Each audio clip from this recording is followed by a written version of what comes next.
Queridos amigos, bienvenidos una vez más a la entrevista clásica.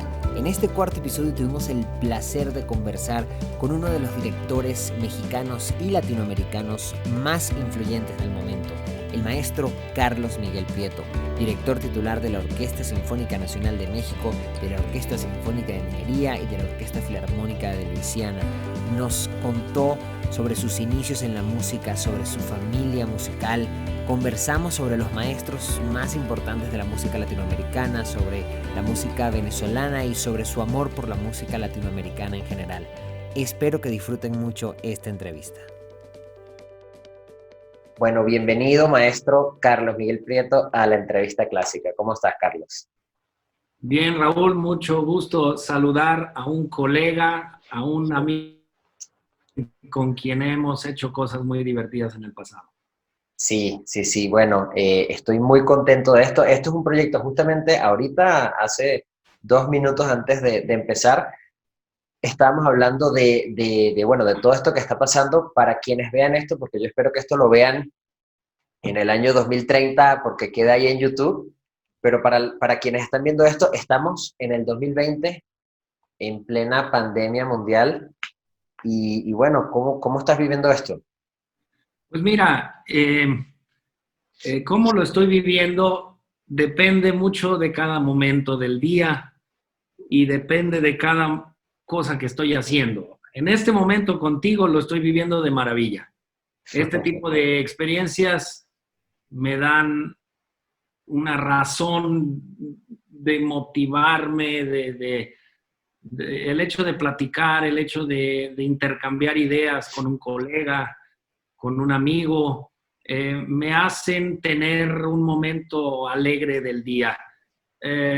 Cuando estoy con mi familia, que es básicamente todo el día, también, pero no te escondo, como tú tampoco seguro no me lo escondes, el hecho de que tenemos momentos, y tengo momentos muy difíciles, ¿no? En donde de repente entra la duda, de repente entra la inseguridad y cosas que para mí eran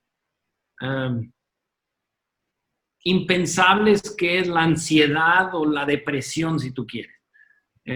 Uso esta palabra sin estar seguro si es eso, ¿no? Estas dos palabras. Pero no hay duda que cuando tienes, como tengo yo, una vida muy estructurada, de movimiento desenfrenado, pues este parón te cuestiona totalmente.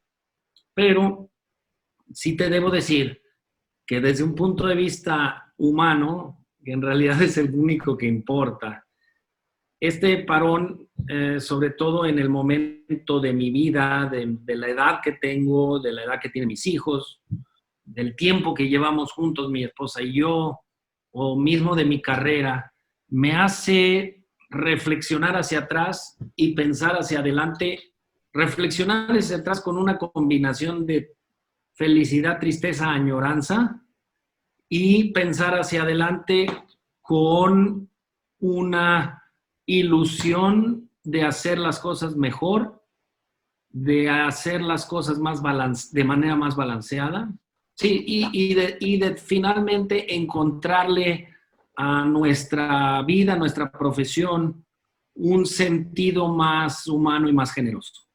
Qué bonito eso. Justamente hablando bueno, del el pasado y el futuro, justamente, no te voy a preguntar las cosas que están en internet, porque ahí ustedes se meten en la página de Carlos Miguel Prieto y les aparece su biografía, pero sí quiero preguntarte un poquito porque digamos que de alguna manera he sido cercano un poco a tu familia, particularmente a tu papá, por mi maestro, por Venezuela, por México, o sea, por tantas cosas, y porque soy chelista y admiro y quiero mucho a tu padre. Entonces, tu familia musical, cuéntanos un poquito de dónde viene, cómo vino toda esa familia musical, quién fue el primero, si lo saben, cómo fue eso.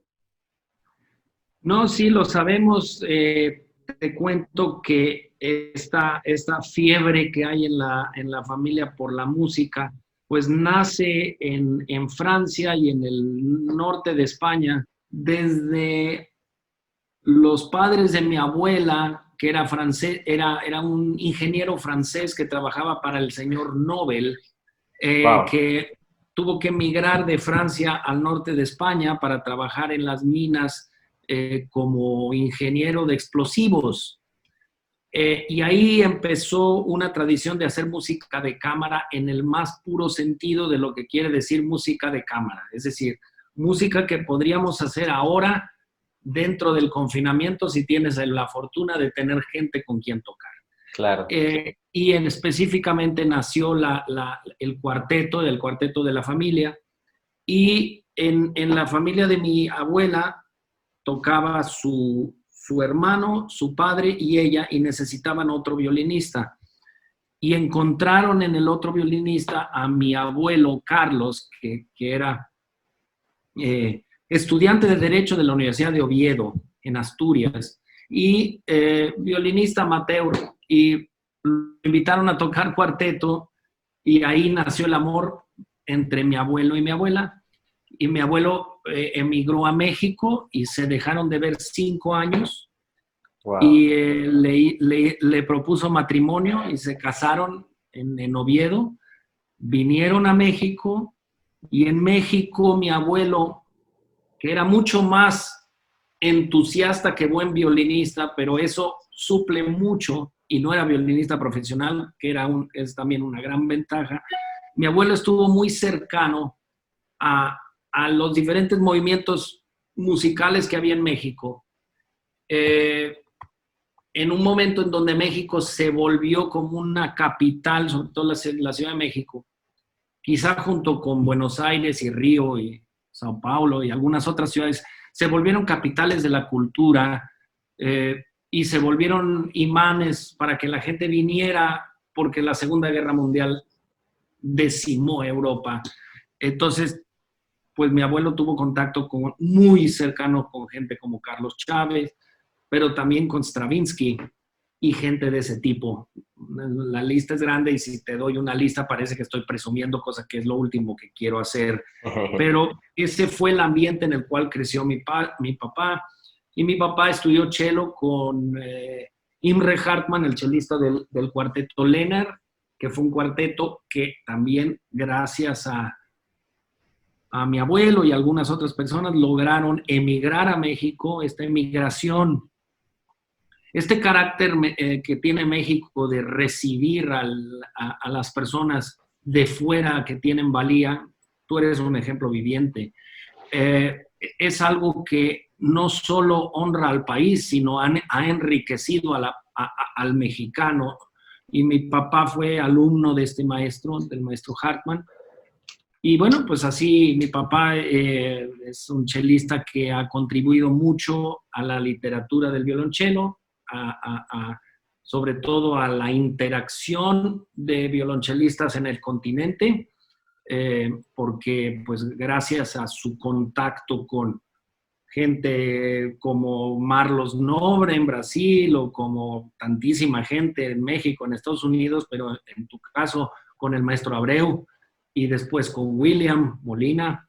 Sí, sí, Eh, sí. eso lo enriqueció muchísimo a él y creo que también enriqueció mucho la comunicación ¿No? entre... Y el instrumento, la propia literatura del instrumento, que para mí, y te lo digo a ti, y, creo que es el aporte más valioso, apartando, por supuesto, el concurso que lleva su nombre y apartando cosas maravillosas que, bueno, el concurso es justamente parte de esa integración de los chelistas del mundo que tú mencionabas, pero también creo que el aporte en la literatura, o sea, creo que, bueno, Rostropovich es, por supuesto, famoso porque bueno, porque nada más y nada menos que Shostakovich y Prokofiev y tantos otros, y creo que Rostropovich es el chelista que tiene más música dedicada a él, pero el aporte del maestro Carlos a la literatura del cello también es grandísima, y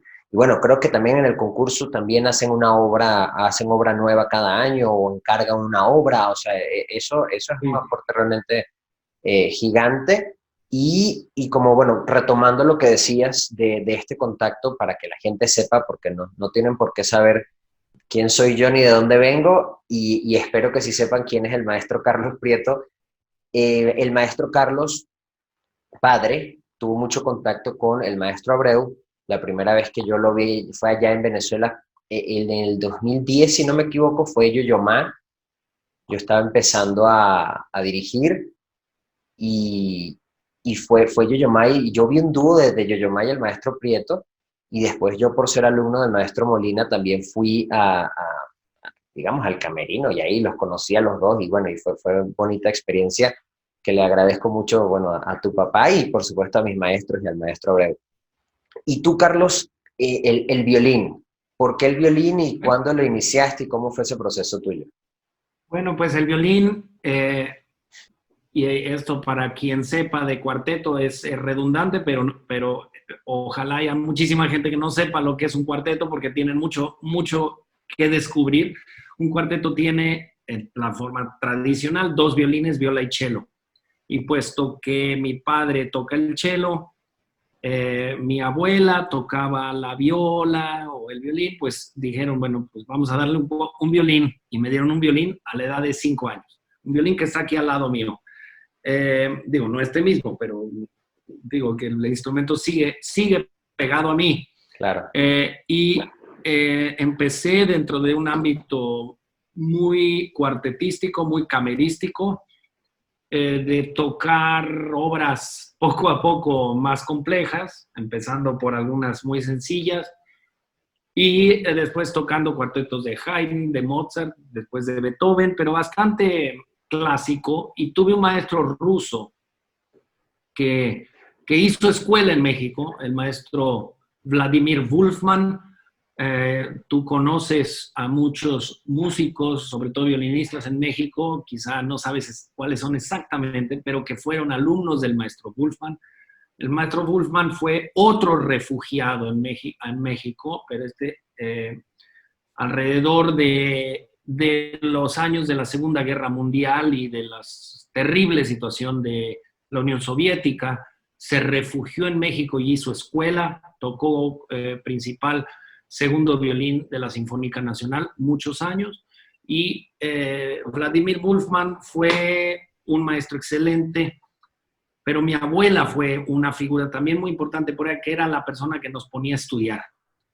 Qué bonito. Y esa parte es difícil porque uno como padre no siempre tiene ni el respeto ni la respuesta de los hijos que uno asume. Yo le puedo enseñar mucho a mis hijos, pero cómo me responden a mí no es exactamente cómo le responderían a una persona. ¿Contabas eso en algún ensayo de la orquesta? Que tú le dabas una indicación y te decían, papá, eso no es así, yo estoy, o sea, como que tú no eres, o sea, para tus hijas tú no eres Carlos Miguel Prieto, el director de orquesta, no. Tú eres su papá. Tú eres su papá. Exacto, y además yo que sé que un fa es sostenido, ¿no? Exacto, ¿qué sabes tú eso? Y qué sabes, pero cuando se lo dice el maestro o la maestra, pues ahí sí. Pero claro, es que me pasó a mí también, o sea, bueno, tú sabes sí.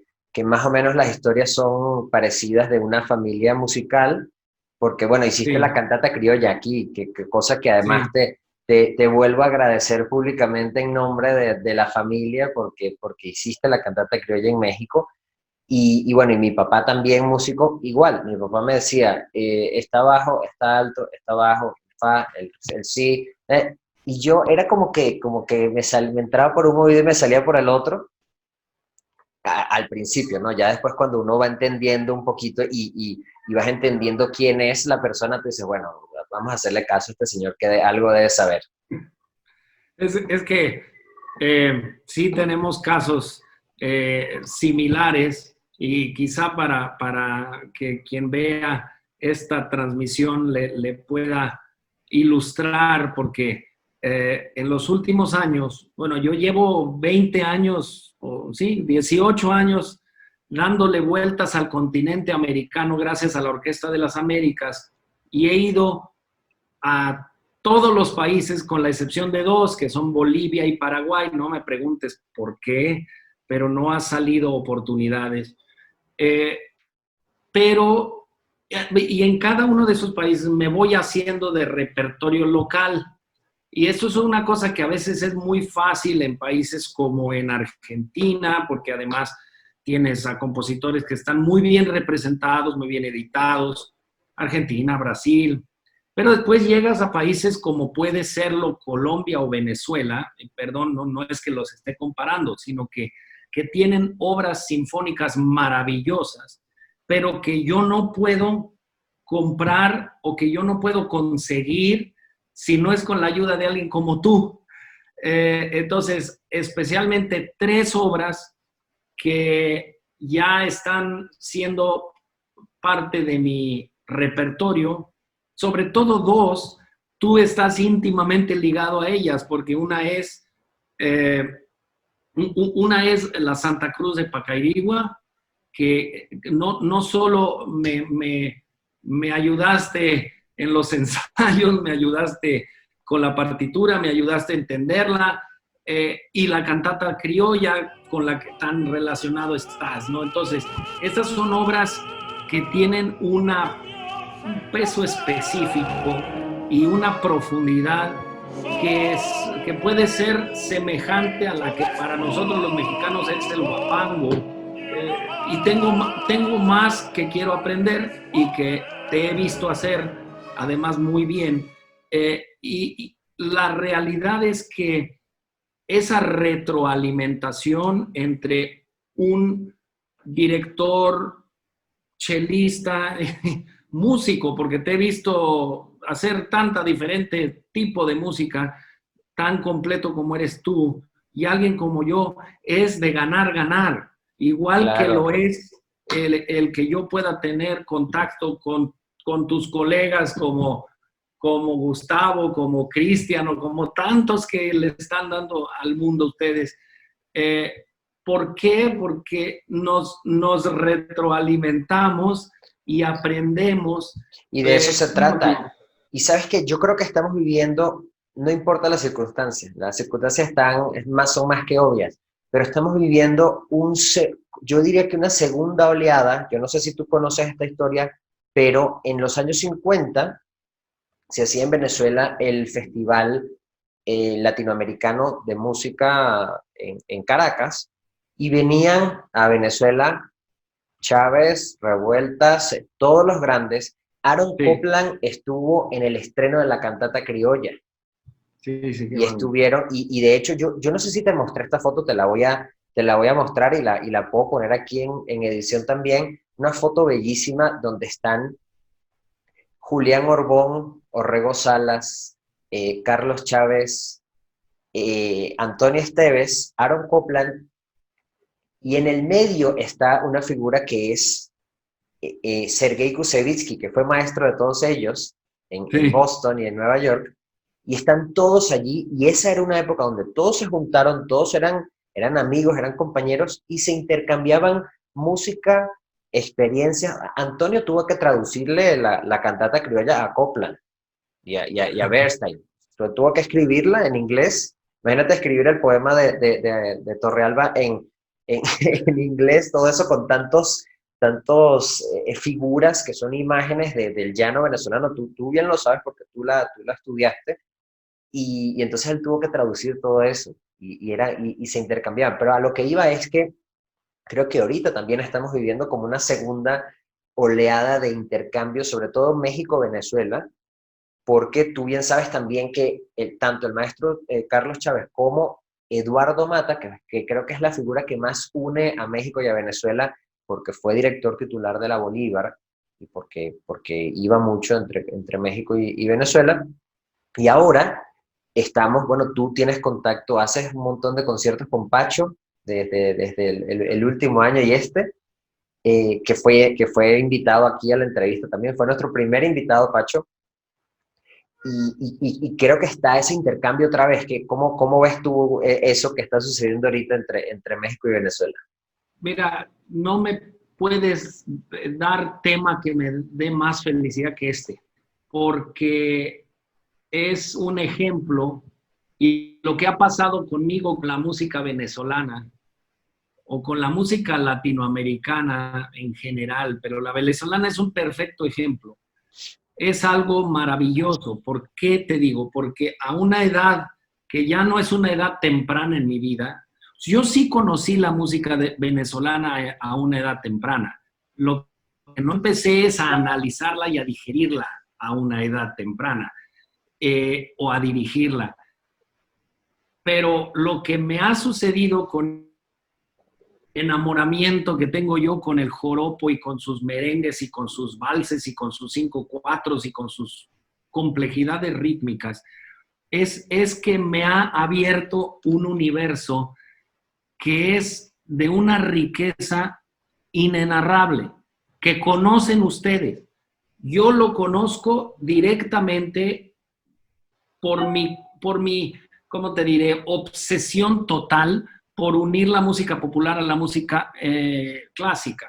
Y te hago un ejemplo. En los llanos, no de Venezuela, sino de Colombia, en la ciudad de Villavicencio, ensayando un joropo que no le salía a la orquesta, a mí se me ocurrió ir a la ciudad y conseguir parejas que vinieran a bailar joropo para que los jóvenes de la Orquesta de las Américas, que son jóvenes muy, muy, muy talentosos y llenos de capacidad de aprender, supieran cómo tocar esa música, basado en cómo bailaban. Y entonces me traje a 3 parejas, una pareja ya madura, una pareja joven y una pareja de niños. Unos niñitos.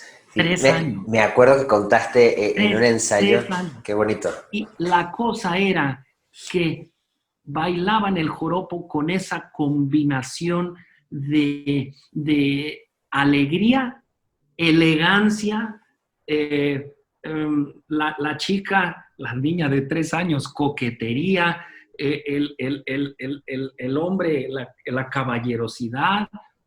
Eso que también tenemos aquí, por ejemplo, en la música jarocha. Sí, que además estamos súper unidos por la música jarocha, o sea, el conjunto, el grupo jarocho, arpa y jarana, sí. O sea, eso es tan parecido al conjunto criollo venezolano de arpa, cuatro y maracas, es muy parecido. Sí. Lo que pasa es que ustedes le ponen, y creo que por eso es que son tan valiosos, o han sido tan valiosos ustedes en mi aprendizaje, la complejidad rítmica del joropo, por más que yo quiera decir que se parece a la del huapango o a la del son jarocho, yo te diría que se parece, pero es mayor la complejidad. Es decir, ustedes le ponen unos traspiés que hacen además naturalmente y que son muy difíciles de escribir, ¿no? Incluso esta misma manera desde pim, pim, pim, pim, pim, pim, pim, pim, pim, pim, no sé, como con lo de la cantata criolla. Eso, sí. Que no me acuerdo si está escrito en 17-16. Sí, 17-16 y 15-16 y un 2/8 ahí metido en el medio. Y, sí, es una locura. Tú ponle eso a un danés, digo, con todo mi amor por Dinamarca y por una persona de Islandia, ¿no? Que aprende música en el conservatorio, le metes un 15-16, un 11-16, un 17-16, medio con un 2/8 y te dice, madre de mi alma, y lo que empiezas es hacer matemáticas. Sí, pero claro. Tú cuando tocas el joropo o el niño cuando baila el joropo no lo hace así, lo hace como lo aprendió en el colegio, como lo aprendió en la casa, y tú tocas el cuatro como lo aprendiste en las fiestas de tu familia. Claro. Entonces, esa parte que yo no tuve, que es la parte de la música dentro del contexto de la celebración familiar, digamos, no una celebración de juntémonos a tocar cuarteto, sino juntémonos a tocar música por gusto, después de cenar, o por una boda, o que alguien saque el cuatro y alguien se une con no sé qué, y alguien se pone a cantar. Esa parte no la tuve yo. Y no la tuve yo, y no es que diga, bueno, pues qué lástima que no la tuve. No puedes crecer en un entorno que no es el tuyo. Claro, pero esa otra parte cosa. Que sí tuviste tú, o que sí tuvieron algunos de tus amigos, Y ahora en la grabación que tuvimos con Pacho, hubo un ejemplo absolutamente impresionante de un colega tuyo, creo que se llama Rodrigo, ¿no? Chelista, Rodrigo, sí. Rodrigo, paraguayo mexicano, que cuando necesitamos que alguien tocara las maracas, ahí estuvo, se levantó de tocar el cello y se puso a tocar maracas. Sí, y de hecho él me quería dar las maracas a mí, yo le dije, no, tócalo tú, porque me parecía hasta más interesante también un mexicano paraguayo tocando maracas venezolanas, o sea, eso me parecía lo máximo, o sea, eso para mí Pero es fue que lo máximo. date cuenta de lo que es en un contexto de una orquesta sinfónica, como la de Minería en ese caso, en donde colegas tuyos son excelentes violinistas clásicos y pueden tocar de todo. Pero de repente que un colega se levante a tocar maracas y de una manera espeluznante, y que otro que está sentado al lado también le haga ahí un duelo, o sea, no, mira, le puedes hacer así. Y yo iba a tocar el 4, El 4 también, o sea, es que mira, pero no podíamos dejar la fila, porque además era 4 chelos nada más, no podíamos dejar nada más a 2 chelos tocando. Entonces, quien tocó el 4 en la grabación fue mi cuñado, que además es oboísta clásico, y, o sea, es oboísta clásico y toca el 4 maravillosamente. pues en esa grabación, que en donde grabamos el disco con Deutsche Grammophon para Deutsche Grammophon del concierto de Paquito Rivera, de Efraín Osher, de Daniel Freiberg y de Arturo Márquez, 4 estrenos hechos para Pacho, una grabación fabulosa y morocota de Pacho. En esa grabación, en la Orquesta de Minería, estaban, además de la concertino Shari Mason, estaba gente como Eva Liebhaber de Costa Rica, tu maestro de cello principal, o sea, William Molina, Jim Reddy en la trompeta, o sea, realmente who's who de los músicos en México, pero con además gente como tú, que estás teniendo una excelente carrera de director y que pudiste haber tocado 4 maracas, cello y dirigir. ¿Sí? Porque además me diste muy buenos tips con ese endiabladísimo joropo de Paquito. El joropo de Paquito pues, que... estuvo tremendamente difícil, ¿no? Sí, Y entonces, sí. yo así se me ha ido quitando la cuadradez, ¿sí? Porque uno de los problemas que tenemos en los conservatorios, y es algo que, por cierto, de lo que voy a hablar próximamente con otro colega tuyo, Yo-Yo Ma, en una conferencia similar, sobre la preocupación que tiene él, que yo comparto, de cómo educamos a los jóvenes en los conservatorios a hacer música de una manera cuadrada y no natural, y de no dejar que se exprese esa esencia que es la esencia de la música popular o incluso del baile. Eso que tienen ustedes, que por cierto, en el concierto en Bellas Artes se puso a bailar William. Sí. ¿No? Entonces, digo, ¿qué más puedes tener como ejemplo de gran músico o de grandes músicos que además de poder tocar una sinfonía de Beethoven o el Requiem de Verdi que tocamos ese mismo día, pueden hacer magia con música tan diferente?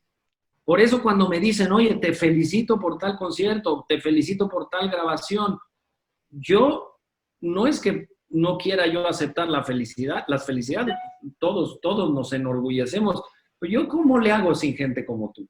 ¿Y yo cómo le hago sin gente Es que como los directores, y por eso justamente estamos hablando de esto que estamos viviendo ahora, los directores sin los músicos literalmente no somos nada, o sea, realmente necesitamos a los músicos y necesitamos a la orquesta. Voy a retomar ese día que citaste ahorita, porque para que la gente lo sepa, porque es maravilloso. El maestro Carlos Miguel dirige aquí en México la Orquesta Sinfónica Nacional y la Orquesta Sinfónica de Minería, él es director titular de ambas orquestas, y ese día, y cito las dos orquestas porque fue justamente en la sala de la Sinfónica Nacional, en la que es su sede, que fue Bellas Artes, ese día hicimos el Requiem de Verdi a las 12, ¿no? A las 12 en la sala Nesa, Sí. y después nos fuimos corriendo todos y era el último concierto de la temporada. Ni siquiera celebramos mucho porque salimos corriendo para Bellas Artes porque tocábamos 4 conciertos de trompeta en Bellas Artes con Pacho ese mismo día. Más el Guapango de Moncayo, más el danzón número 2 de Márquez, dirigido por Márquez. Dirigido por Márquez, que fue una maravilla. ¿Qué día tan bonito? Ese día fue maravilloso. 2 llenos totales, uno en la Nesa y otro en Bellas Artes. Y el concierto de Bellas Artes, por más de que el Requiem fue un highlight, ese concierto en Bellas Artes no se los va a olvidar a nadie. Primero porque se anunció como con 6 días de anticipación y se vendió todo en 3. Segundo, porque un 70% del público eran jóvenes que eran metaleros, instrumentistas, claro, sí. Y eso se debe a Pacho. Y porque además había ahí una emoción increíble. O sea, ¿Y por qué hicimos el tercer movimiento del concierto de trompeta de Arturo Márquez a una velocidad que, ¿cómo les explicamos a la gente la velocidad de ese día? Porque si yo recuerdo, y esto, bueno, tú estrenando el concierto, yo fui al ensayo. No sé si te acuerdas que fue con Sinfónica Nacional. Incluso yo fui a grabar a Pacho porque Pacho me pidió que lo grabara porque era el estreno y yo quería escucharse un poco el ensayo. Y me acuerdo todos los días el maestro Arturo diciendo, está muy lento, está muy lenta la conga, está muy lenta la conga, está muy lenta la conga. Ese día Pacho empezó y tú como que volteaste y dijiste, sí, entonces empezamos nosotros, entonces era como que nosotros le respondíamos más rápido y él respondía más rápido, y al final, ¿tú recuerdas la conversación con el maestro Arturo? Sí, claro, yo le pregunté, o sea, es que yo salí y sabes que siempre hay ese momento muy bonito en donde sale la orquesta y lo primero que dijeron los músicos, porque al día siguiente íbamos a grabar, es, no, ¿qué fue eso? No lo podemos grabar a esa velocidad.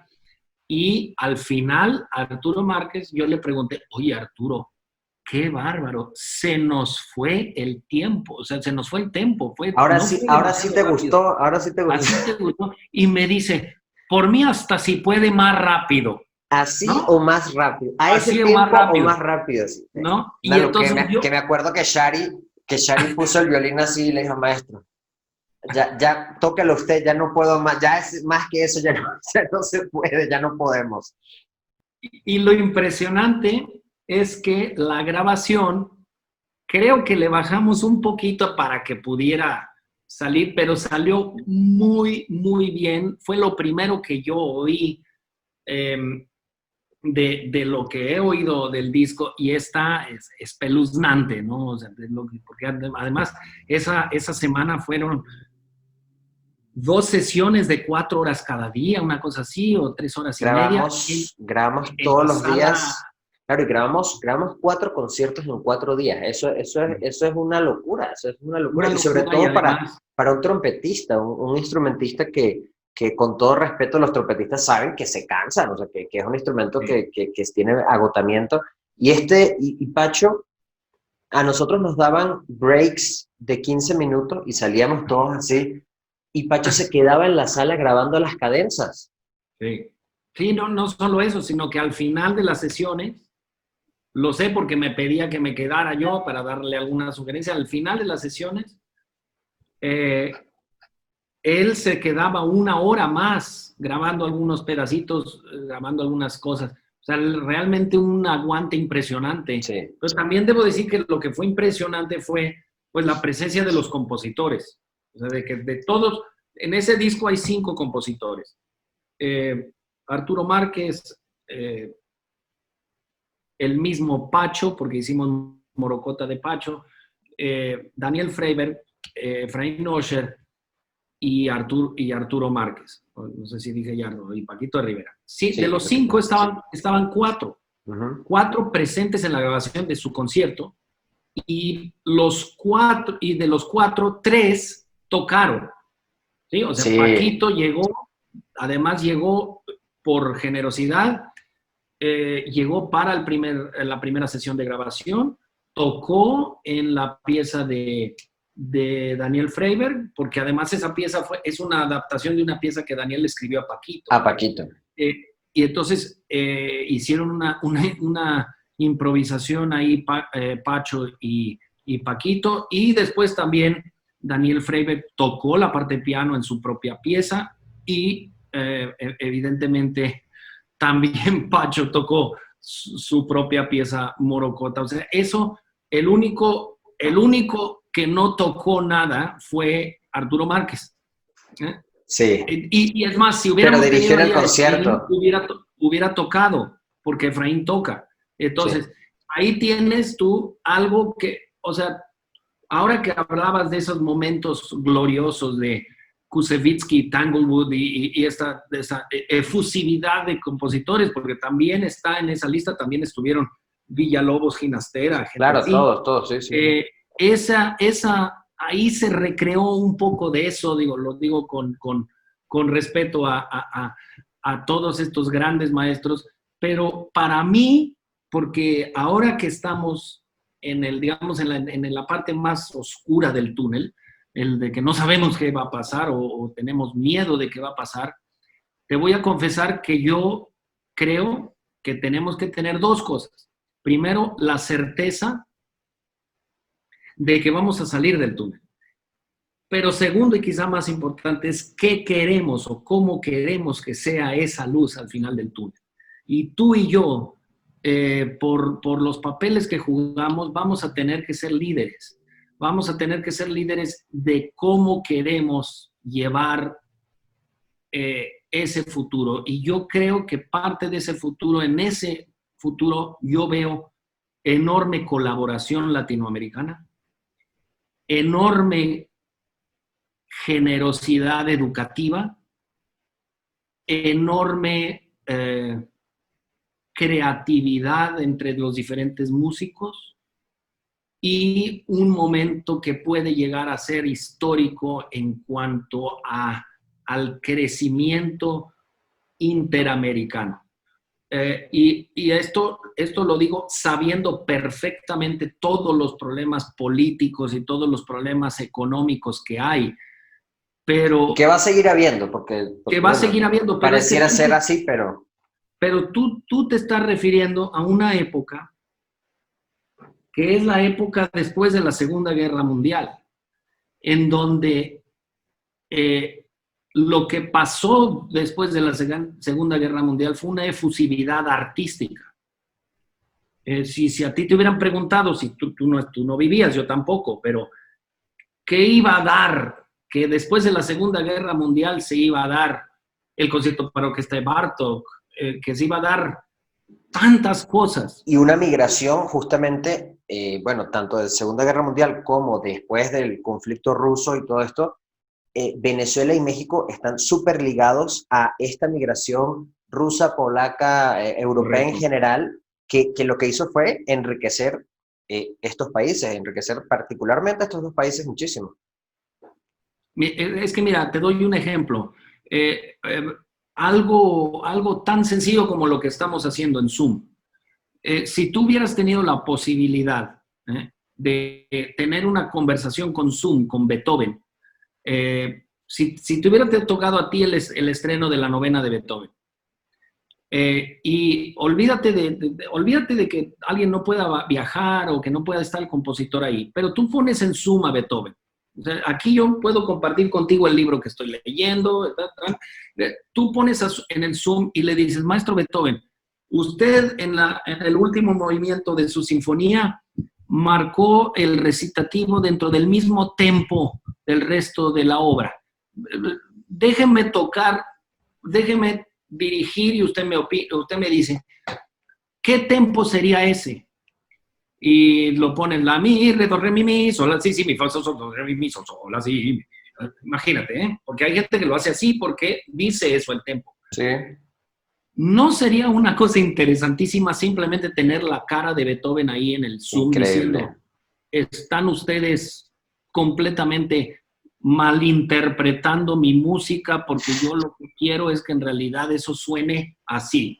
La, mi, re, do, re, mi, o como tú quieras soñarlo. Bueno, eso lo tenemos hoy. ¿Sí? Y tenemos compositores en China, tenemos compositores en cualquier parte del mundo. Y esa comunicación la podemos hacer en la sala de conciertos. Es decir, Por podemos supuesto. incorporarle a una sala de conciertos una pantalla en la cual en vivo pueda estar tocando alguien en Azerbaiyán para un público en México. O Justamente, podemos comunicar a un compositor con el público en vivo. Esto que no hacemos, vale la pena analizarlo porque en esta pandemia hemos aprendido a comunicar de una manera por muy supuesto, diferente. por supuesto. Y esto me lleva a una de las últimas preguntas que te quería hacer, que era, ya me has respondido un poco, pero ¿cómo ves el futuro de la música clásica en Internet? ¿Qué crees que va a pasar En Internet, en Internet? mira, yo lo que veo es una doble situación. Primero, que todos estos conciertos que ha habido en Zoom, de que las orquestas se juntan, de que hacen cosas maravillosas, la misma gala que hubo del Metropolitan Opera, es una cosa espeluznante, ¿no? Artística y tecnológicamente. Lo que pasa es que no suple la realidad, ¿no? Sí. Entonces, yo creo que el Internet nos va y nos está permitiendo comunicarnos durante esta etapa con nuestro público y nos permitirá de manera mucho más inteligente y más interactiva comunicarnos con el público, saber qué quiere el público. Porque, por ejemplo, te hago un ejemplo. Lo que a mí me gustaría es que lo antes posible podamos hacer música en presencia, Claro. en vivo, pero que utilicemos todas estas armas del Internet para complementar. Es decir, ¿dónde veo el futuro? Veo el futuro en que yo puedo ir de mi casa a Bellas Artes en un coche o en una bicicleta con unos headphones como los tuyos, unos audífonos, mi teléfono, comunicando con el público que va al concierto sobre lo que creo yo que puede ayudarles para que disfruten la música o cómo estuvo la semana. Esa comunicación la puedo tener una hora antes, la puedo tener un día antes, la puedo tener casi durante. O sea, durante yo puedo tener ahí un screen, una pantalla que me diga que el público quiere que toquemos de Encore esta o esta obra. O sea, imagínate tú. Que por primera vez tenemos una retroalimentación del público que no sea solo el aplauso, porque hasta ahora, digamos que ese feedback con el público había sido solo el aplauso, pero ahora tenemos esto, tenemos lo que está haciendo Juan Arturo Brennan con los live y tú mismo con los live de minería, ahí la gente comenta y pregunta y dice, y eso está muy bueno, ¿no? Y te dice a veces cosas que no quieres oír, ¿no? Ah, claro. O que te gustaría no oír e ignorar, pero que son así. Toda esa retroalimentación, no tengas duda que va a ser positiva, pero lo que sí no tengo duda, tú tampoco, es que no hay como el momento del concierto, el momento El del escenario y el público ahí, y bueno, y afortunadamente aquí en México sobre todo tenemos salas maravillosas y con unos números envidiables para el resto del mundo en aforo y en asistencia, ¿no? Sí. Te quería, bueno, ya para ir concluyendo, maestro, estas preguntas se las hacemos a todos los invitados, que todos los primeros invitados, aparte de ser cercanos a mí, son muy cercanos a ti también porque los conoces, porque fueron Pacho, Cristian y Shari. Entonces, te voy a hacer estas preguntas. Pregunta rápida, respuesta rápida. Respuesta Está bien. lo más rápida que puedas. A ver, género musical favorito. Música clásica. Periodo favorito. Todos. Compositor favorito. Todos. Obra favorita. La que estoy haciendo esa semana. Director favorito. ¿Puedo decir más de uno? Sí. Leonard Bernstein, Carlos Kleiber, Karajan y Furtwängler. Muy bien. Instrumentista favorito. Instrumentista favorito. De cualquier instrumento. Oistrach, violinista.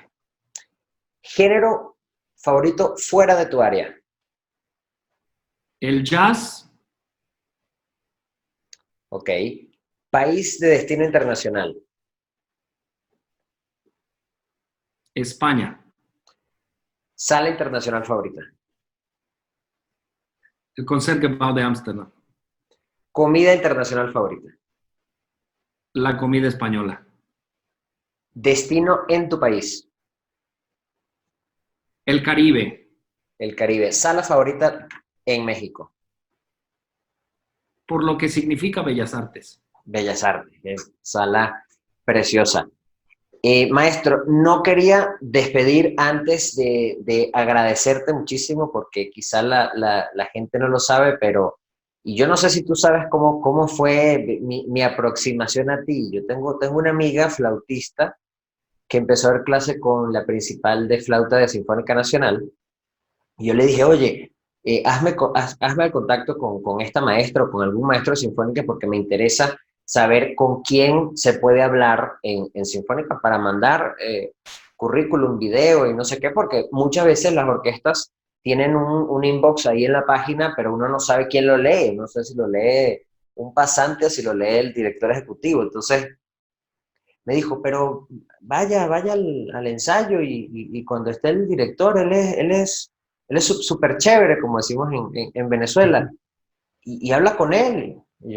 Bueno, yo así obedientemente fui al ensayo de Sinfónica Nacional, me encontré al director de la Sinfónica Nacional, que es Carlos Miguel Prieto, y le dije, maestro, usted no sabe quién soy yo.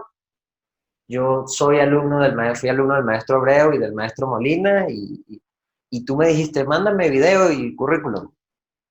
Yo te mandé el video, y al día siguiente, a las 11 de la mañana, me estaba llamando la maestra Claudia Hinojosa para invitarme a dirigir Sinfónica.